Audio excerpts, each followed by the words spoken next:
Hello friends, welcome to my channel. આજે આપણે બનાવીશું ચોખાના લોટની ચકરી, જેમાં કોઈ બાફવાની પણ ઝંઝટ નથી અને અમુક ટીપ્સ સાથે આપણે બનાવીશું, જેથી કરીને આપણી ચકરી માર્કેટ કરતાં પણ સરસ, એકદમ ક્રન્ચી, ક્રિસ્પી અને કુરકુરી થશે અને જે વધારે ઓઇલી પણ નહીં થાય અને તેલ પણ ન પી. તો ચાલો શરૂ કરીએ.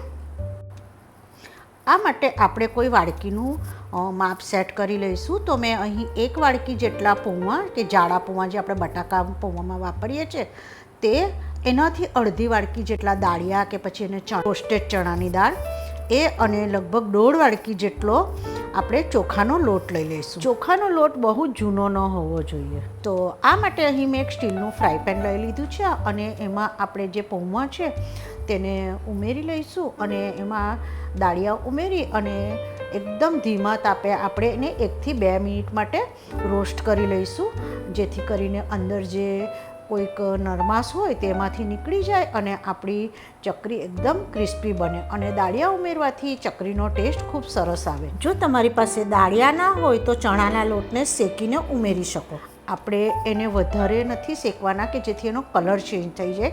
આપણે ખાલી એમાંથી હવા નીકળી જાય એટલો જ શેકવાનો છે. આપણે પૌવાને ચેક કરશું તો આપણા પૌવા બરાબર શેકાઈ ગયા છે. આપણે હવે એને એકદમ ઠંડા થવા દઈશું. તો આપણા પૌવા અને દાળિયા એકદમ ઠંડા થઈ ગયા છે. તો આપણે એને મિક્સર જારમાં ટ્રાન્સફર કરી લઈશું. આપણે એનો એકદમ ફાઇન એવો પાવડર તૈયાર કરી લેવાનો છે.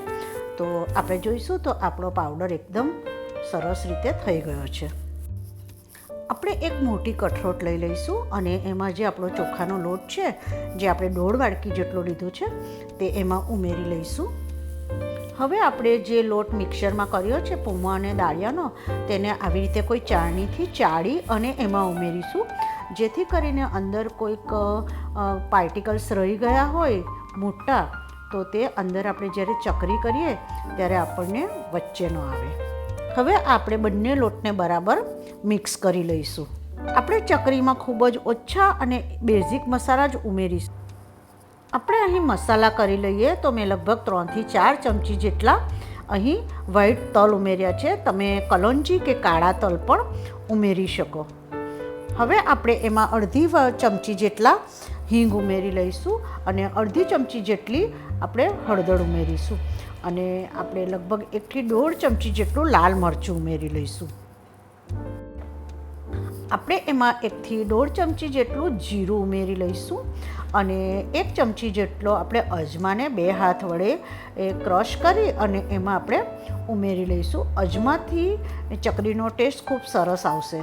અને પછી આપણે એમાં ટેસ્ટ મુજબ થોડું મીઠું ઉમેરી લઈશું અને આપણે એને સરસ રીતે મિક્સ કરી લઈશું. ચકરી બનાવતી વખતે આપણે જે વસ્તુનો યુઝ કરીએ છીએ એનું પ્રોપોર્શન પ્રોપર હોવું જોઈએ. અહીં મેં એક તડકા પેનમાં લગભગ 5 થી 6 ચમચી જેટલું ઘી લઈ લીધું છે અને એને આપણે એકદમ ગરમ થવા દઈશું. ચકરીના લોટમાં ગરમ ઘી ઉમેરવાથી આપણી ચકરી એકદમ ખસ્તા અને ક્રિસ્પી થશે. જો તમારે બટર ચકરી બનાવવી હોય તો તમારે બટરને ગરમ કરીને ઉમેરવું.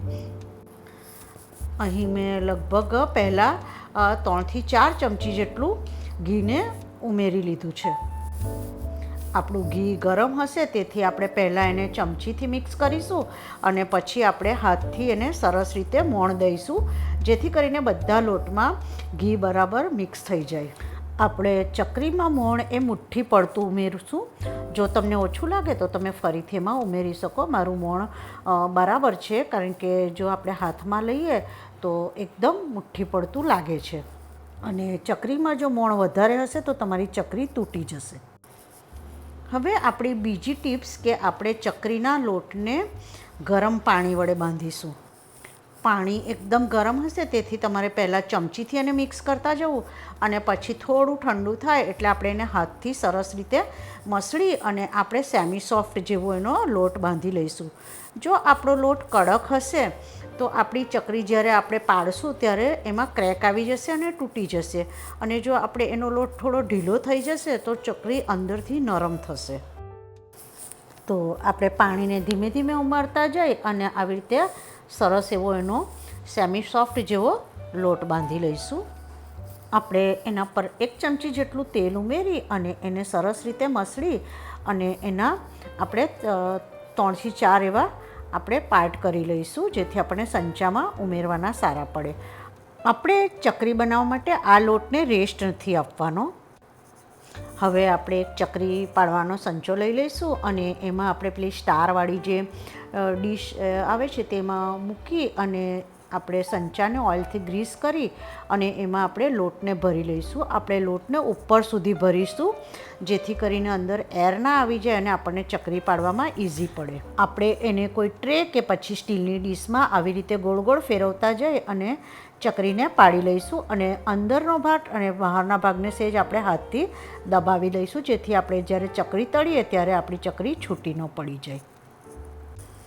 અહીં મેં તેલને પહેલેથી જ ગરમ કરવા મૂકી દીધું હતું. હવે આપણે તેલનું ટેમ્પરેચર ચેક કરવા માટે એમાં સહેજ એવો ટુકડો આપણે સહેજ નાખીશું અને તે તરત ઉપર આવી જાય છે. ઇટ મીન્સ આપણું તેલ તળવા માટે એકદમ પ્રોપર છે. આપણે હવે ચકરીને આવી રીતે ઝારા પર લઈ અને ઝારાની મદદથી તેલમાં મૂકી દઈશું અને ગેસની ફ્લેમને આપણે લો ટુ મીડિયમ પર કરી લઈશું, જેથી કરીને આપણી ચકરી એકદમ પ્રોપર રીતે અંદરથી અને બહારથી ક્રિસ્પી થાય.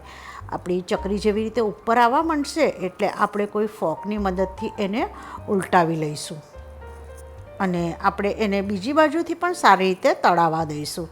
આપણી ચકરી એકદમ કલર ચેન્જ થઈ જાય, થોડો ગોલ્ડન બ્રાઉન જેવો આપણો કલર આવવા માંડે એટલે આપણી ચકરી એકદમ તળાઈ અને રેડી છે. આપણે એને તળાઈ જાય એટલે કોઈ કાણાવાળા બાઉલમાં કાઢી લઈશું અને બીજી ચકરીઓને પણ આવી રીતે આપણે રેડી કરી લઈશું. તો આવી રીતે મેં બધી જ ચકરીઓને રેડી કરી લીધી છે અને એ થોડી ઠંડી પડે એટલે તમે ચેક કરશો તો આપણી ચકરી એકદમ ક્રિસ્પી અને ક્રન્ચી થઈ છે, તેમજ થોડુંક પણ તેલ એમાં આપણને હાથમાં લાગતું નથી. તો તમે એને કોઈ એરટાઇટ કન્ટેનરમાં ભરી અને લાંબા સમય સુધી એને એન્જોય કરી શકો. તમે તેને લંચ બોક્સમાં લઈ જઈ શકો કે ચા જોડે એન્જોય કરી શકો. Thank you for watching my channel. અને જો તમને મારી રેસીપીઓ ગમતી હોય તો please subscribe my channel. Like, share અને સબસ્ક્રાઈબ એકદમ ફ્રી છે.